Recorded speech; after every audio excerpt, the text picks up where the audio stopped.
beyond the capacity of the current government fiscus. I therefore appeal to the Friends of Eswatini and our development partners to continue to assist government meet the financial needs of this plan. I'm happy to report that the Global Fund has approved a grant of 40 million to help us contain the COVID-19 pandemic. As we embark on reopening the economy, educational institutions remain critical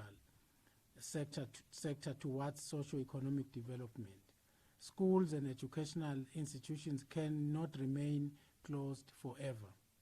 If the academic year is not ended, it may suggest bigger challenges later on, as schools may not have the capacity to enroll new grade 1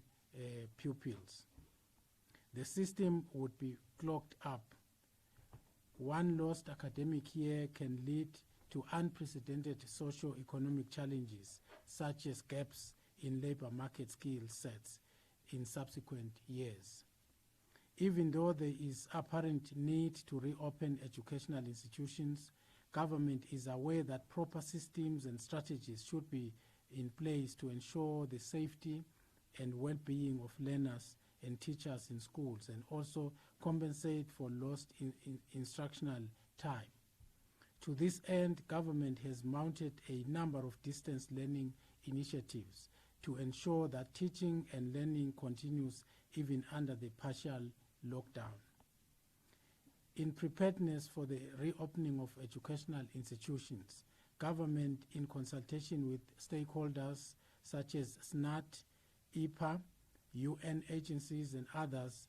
has developed a framework to guide the safe reopening of schools and tertiary. The following outcomes have been agreed upon. On the 6th of July 2020, schools or Form 5 schools will be opening, and this is a date that has been determined to be more realistic for the reopening exercise.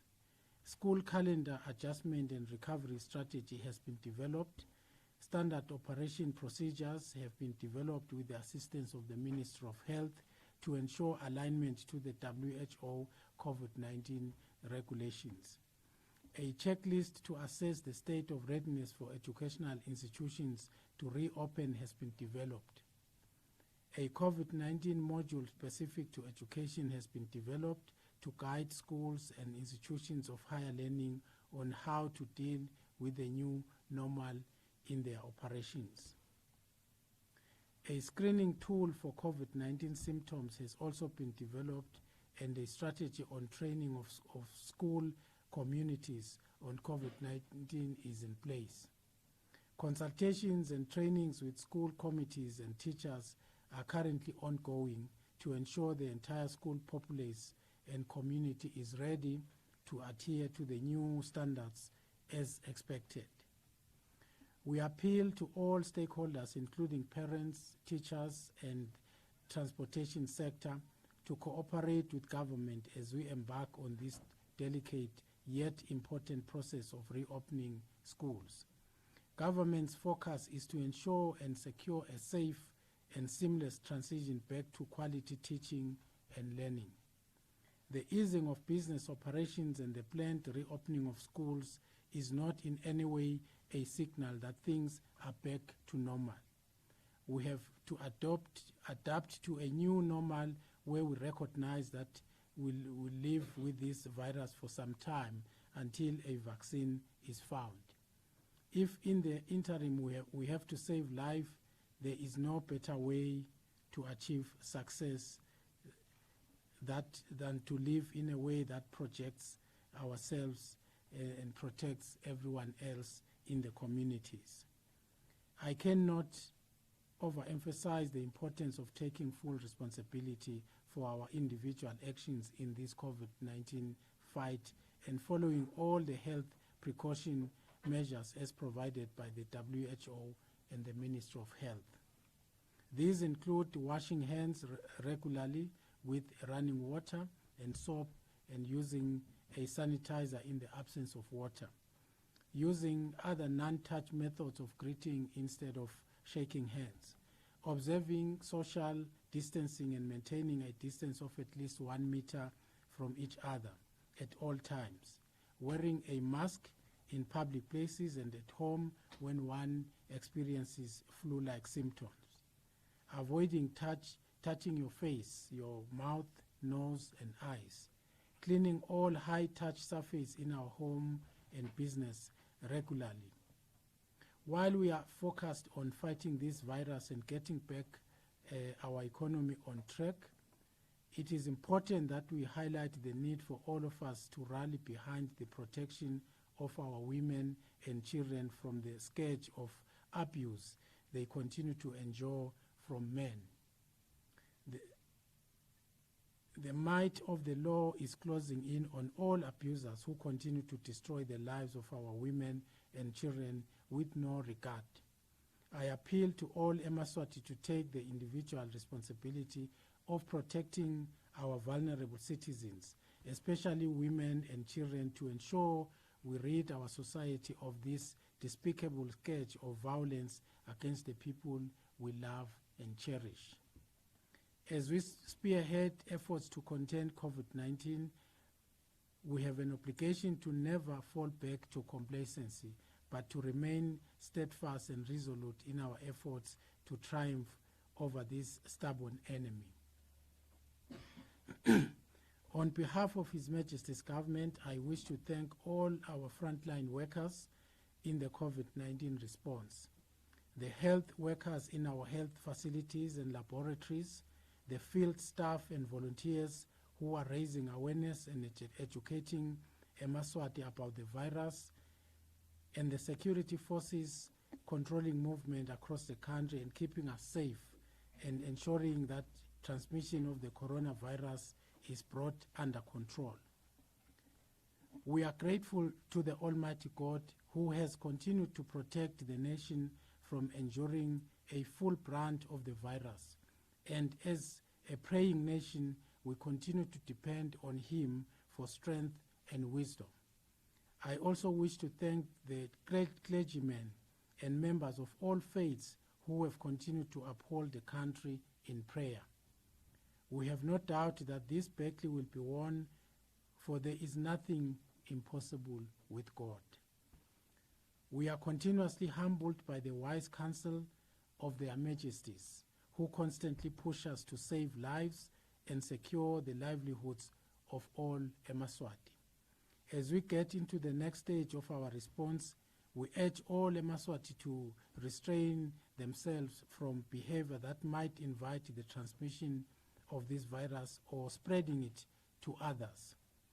Large gatherings and house parties remain banned. Instead, we encourage people to adhere to the advice provided by the health experts and follow the WHO protocols. At a time when the local transmission of the virus has increased in our kingdom, it is our individual responsibility to protect ourselves and others by continuing to stay at home and only travel when necessary, avoid crowds, and report any person or business failing to adhere to the strict health guidelines of containing the COVID-19 virus. Success is in our hands. Thank you.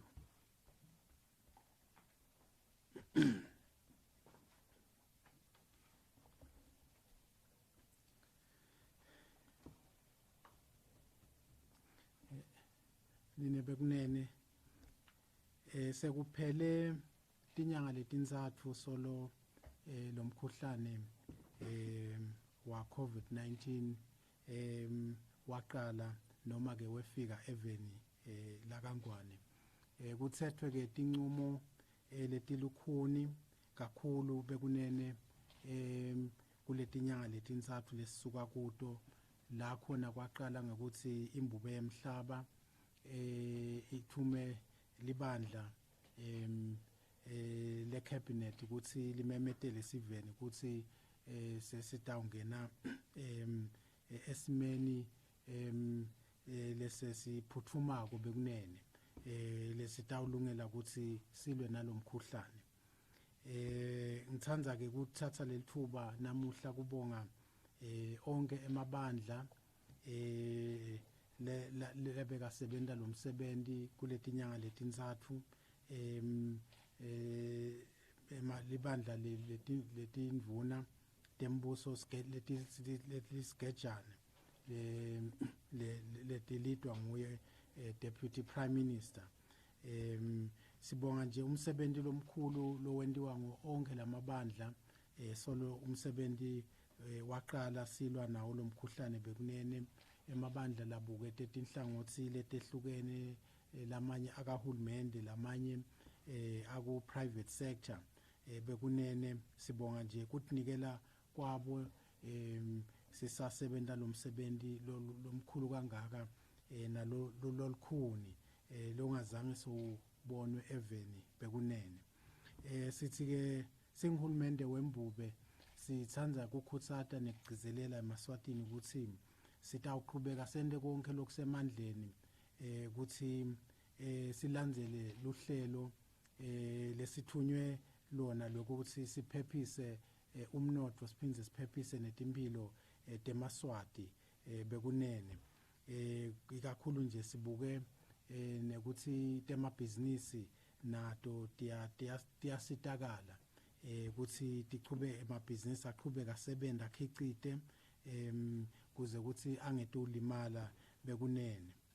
sithanda ke nekubika siveni ukuthi luhlelo lwekusita labo labahluphekile labaswele bekunene labanye labalahlekelwe nayo imisebenzi lusaqhubeka kahle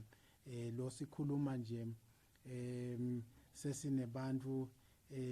labatinkhulungwane leti 300,000 lebantu lecishe sebasitakele kuloluhlelo lesilicalile kulenyanga lesikuyo bekunene lolu ke lusito lokusita abantu labaswele kudla ukuthi bathunyelelwe imali labanye banikwe nekudla lokwahlukahlukene ngihulumende wembube ukuthi basitakale kulesimo lesibuqayi bekunene sithanda ke nekubonga bonke labasisitile tinini tenkosi leti sitile tasibambisa singihulumende ukuthi kusitakale emaswati ikakhulu kuloluhlangothi lwekudla bekunene siyachubeka ke nawo umsebenzi lokubonakala ukuthi vele usetawuthatha emalanga kuba nathi bekunene ngoba lomkhuhlane uyabonakala ukuthi usagijima kubhekeke nje ukuthi enyangeni lesiya kuyo tinombolo tibe setulu kakhulu uma laba betempilo babale kahle bekunene uma babuka lezinga letinombolo letikhula ngato kulesigaba lesikuso bekunene asisho ke ukuthi kulamaviki laphelile bekunene njengoba nje bese siqalile kuphefumulisa umnotho sesivumele emabhizinisi lathite ukuthi aqale kusebenta sibone kukhula kakhulu tinombolo talaba lasebana lomkhuhlane kulamaviki laphelile bekunene kungako ke kulesigaba lesi sithi singihulumende wembube sesithethe sinqumo sekwekuthi kuthengiswa kwetshwala kutawumiswa bekunene kwakhiwa kwabo nekuthengiswa kwabo kusukela lulunye kulenyanga letako 1st of July bekunene sekubonakele ukuthi tshwala lobunye lobuhamba embili kuhambiseni noma ke kugijimisa kwalomkhuhlane esiveni bekunene sithi ngekubuka lesimo setempilo nekwekuthi lo ticwayiso lesititfolako kubo betempilo bathi baqwayisa uhulumende ukuthi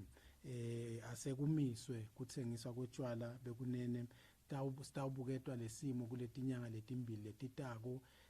sive sitawatiswa ngalokulandzelako sisitabe sisibuka ngemehlo lakhaliphile lesimo sitawuqhubeka sive sisatise bekunene ukuthi indzaba yokuthengiswa tshwala itawuma njani sisaqhubeka nawo emalanga sisabuka ikakhulu wona lo mkhuhlane ukuthi tinombolo tihamba kanjani ngoba setibonakele ukuthi setivele tiyagabzela bekunene sesaba ukuthi titaze tengame live tengame nato tempilo Emini laseswatini siphinze ke sichizelele bekunene ukuthi naso simo vele lesiphuthumako sisaqhubeka bekunene kusesebhekekile ukuthi bantu balandzele yonke imigomo uhulumende bekasolo ayimemetela yokuhlala emakhaya kugqoka ama-mask kugeza tandla ngaso sonke isikhathi konke lokho bekunene akushintshi sisaqhubeka sithi vele lesimo sisisebente sivele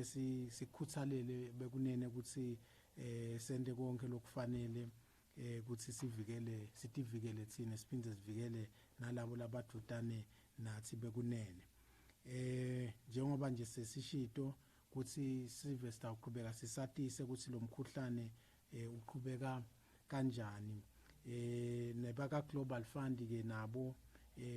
sebasatisile ukuthi khona lusito lolunganga 40 million lese banika babambisa live ngalo bekunene nabo siyabonga kakhulu kulolusito lolutabe lusita kakhulu kuto tempilo siyababonga baka Global Fund siphinze ke siqhubeke sisatise sive ukuthi kuvula kwetikolwa nemakolishi nema universities bekunene kuvele kusaqhubeka mhla ka6 enyangeni letako emalungiselelo asavele ayendiwa sasezingeni lelisetulu bekunene endiwa ngilo litiko letemfundo sithi ke bekunene siva satiswe lokho kutawuqala labo labacedzako baka form 5 batawube bavula mhla ka6 July bekunene labo ke labaphathekako kulomsebenzi wekufundzisa etikolweni nasekumakolishi lafana nabo SNAT bo EPA nebaka UN nabo bekunene sisebenzisana nabo kulungiselela lo msebenzi wekuvulwa kwetikolwa bekunene selivele lihlelo lwakhiwe loluphelele loluchazako ukuthi titawuvulwa kanjani tona tikolwa ngoba bantwana ngete bahlale emakhaya ngaso sonke isikhathi vele sesifikile isikhathi ukuthi sisale sibuka ukuthi tikolwa tivulwa njani kulesigaba ke sithanza nekuqela bothishela batali ikakhulu nalaba labatabe bathutha bantwana babamikisa khona etikolweni laba labemabhasi nemakhumbi bekunene ukuthi basebenzisane nahulumende kuze ukuthi lo msebenzi lesitabe siusebenta uhambe kahle kakhulu bekunene sitawuqhubeka ke nekuthi bekunene siuphefumulise umnotho lawo mabhizinisi labonakalako ukuthi asafikile esigabeni sekuthi sale siwavula sive sitawatiswa bekunene ngoba lokuningi sekuyavulwa kuze ukuthi impilo itawo bese iyabuyela seyiba sesimeni lesejwayelekile bekunene ngithanda nje ukugcizelela ukuthi emaswati liswati ngalinye alivele bekunene lo likuthathe lendzaba yalesifo sivele sisithathe ngekutimisela kakhulu bekunene uvele utiqoqe wena uphinze uqoqe nalabo labadutane nawe ungabuki ukuthi utawusitwa nglomunye umuntu dinakelele wena wende konke lokusemandleni ukuthi uphephe naleti texwayiso nje ukuthi kumele sigeze tandla ngaso sonke isikhathi singaqhawulani bekunene siphinze sikhweshelane ngaso sonke isikhathi sigqoke ema-mask ngaso sonke isikhathi singathinzi buso nekuthi ke singahambi siphutsata sithinza tindzawo letahlukene ngetandla tethu bekunene konke lokho sithi emaswati akaqhubeke akulandzele ngoba uma senda njalo sitawuphepha bekunene sithi ke asiphindze kulesigaba lesi sekhute umonakalo bekunene lesesiubona lala khona emadvodza noma bobabe sebahlukubeta bomake lemakhaya phindze futhi bahlukubeta nebantfwana. Sithi bekunene siyakuxwayisa lokhu ukuthi akungaqhubeki. Uma ngabe kuqhubeka umthetho utawuthatha indzawo bekunene kuthi bomake nebantfwana abahlale bavikelekile ngaso sonke isikhathi, bangahlukubeteki, bahlukubetwe bobabe bekunene. Kulesigaba lesi ke sithanda nekubonga, kwendlulisa nje kubonga kakhulu egameni lahulumende wembube kubo bonke labasebenta lomsebenzi lesibhekene nawo, bonesi nabodokotela, nabo bonke labasebenta ema-laboratories, nalabo labasibabita ngathi ma-volunteers bekunene, bonke nje labasebenta lomkhankaso sithi siyabonga ukuthi baqhubeke babe masotsha laqinile lavikela lona live ukuthi siphephe. Sithanda ke bekunene kulesigaba lesi kubonga uNkulunkulu longumnini mandla onke, kuqhubeka ukuthi live laKangwane aqhubeke aligcine alivikele, ikakhulu nje kulomkhuhlane lesibhekene nawo. Siyabona emaveni lamanye lomkhuhlane lona ulimata abantu labaningi, ugulisa abantu labaningi, kodwa thine la siyabona ukuthi bafundisi nebabhishopi nato tonke tingceku taNkulunkulu bekunene ngekwehlukana kwato tiyaqhubeka tiyalithandazela lelive, ngoba live laKangwane sisekelo salo ngumthandazo. Sithi ke asibonge kakhulu kini nonke bekunene, kubo bonke bazalwane, ngoba siyakholwa ukuthi kude lokumehlula kuNkulunkulu, nawo lomkhuhlane lesibhekene nawo utawehlulwa, but utawehlulwa bekunene nguwo umthandazo. Sibonga kakhulu bekunene, sendlulisa kubonga singacedzi kuwo emakhosi laqhubekako asiniketa bekunene indlela, asicondzisa, asifundzisa nekusiniketa emasu laphakeme kakhulu ukuthi lo mkhuhlane singawunqoba njani. Siyabonga kakhulu singihulumende sisive seMaswati ukuthi emakhosi avele alihlahlandlela ayaqhubeka ayasihola kulesikhathi lesi lesimadima kakhulu bekunene, lapho sibhekene khona nemkhuhlane lomkhulu kangaka. Kulesikhathi lesi bekunene sithanda nje kusho ukuthi eMaswatini akavele atigcoce, atinakelele njengoba sibona lo mkhuhlane uqhubeka ugijima kangaka. Siyakholwa ukuthi sitawunqoba uma ngabe sibumbene, simunye, siphindze futhi senda konke lokhu lokufanele ukuthi sikwende kuze ukuthi sitawuvikeleka kulo mkhuhlane. Siyabonga bekunene. Thank you, Excellency.